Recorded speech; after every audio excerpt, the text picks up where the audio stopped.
No one ever told me that I had to search for meaning in life. Many people look for meaning in life as though it's going to be under a rock or behind a tree.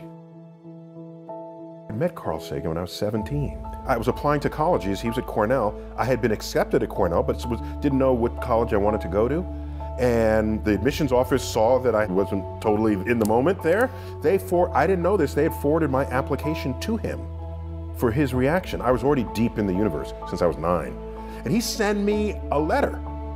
He doesn't know me from Adam. I'm a 17-year-old kid from the Bronx. He's a professor of astronomy at Cornell University. And I get this letter and I open it and it says, I understand you like the same stuff I like. Do you want to come visit the campus to help you decide if you want to go to Cornell?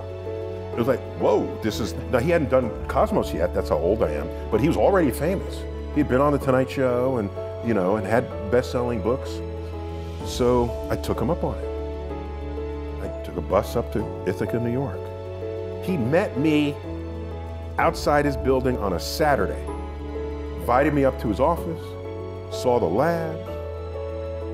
I'm there in front of him, he did something really cool. He reached back, didn't even look. Grabbed a book off the shelf. It was one of his books. I thought that was the baddest. That was a badass thing. Don't even have to look. That's one of my books. Yep. Okay, here. And he signed it to me. Neil Tyson, future astronomer, signed Carl. But that's only the half of it. Later in the day, I'm ready to go back to New York. It begins to snow, as it does often in December in Ithaca. And he says, here's my home number. If the bus can't get through from the snow, spend the night with my family and go back tomorrow. I'm thinking, who am I? What? I'm nobody. But I was somebody to him. And I said to myself, if I'm ever as remotely famous as he is, I will treat students the way he has treated me. No one ever told me that I had to search for meaning in life. Many people look for meaning in life as though it's going to be under a rock or behind a tree.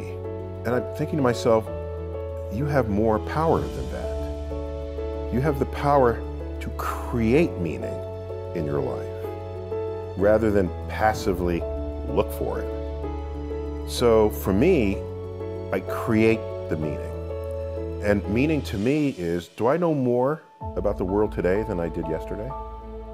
That enhances meaning for me. Have I, by whatever powers I have available to me, have I lessened the suffering of others? Or the corollary to that would be, have I enhanced the life of others? And I don't mean, have I devoted the whole day to doing that?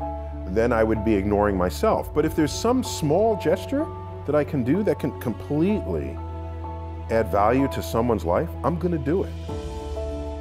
Because the leveraging of 10 minutes of my life into the happiness or enlightenment or the reduced suffering of someone else, I'd be irresponsible if I did not.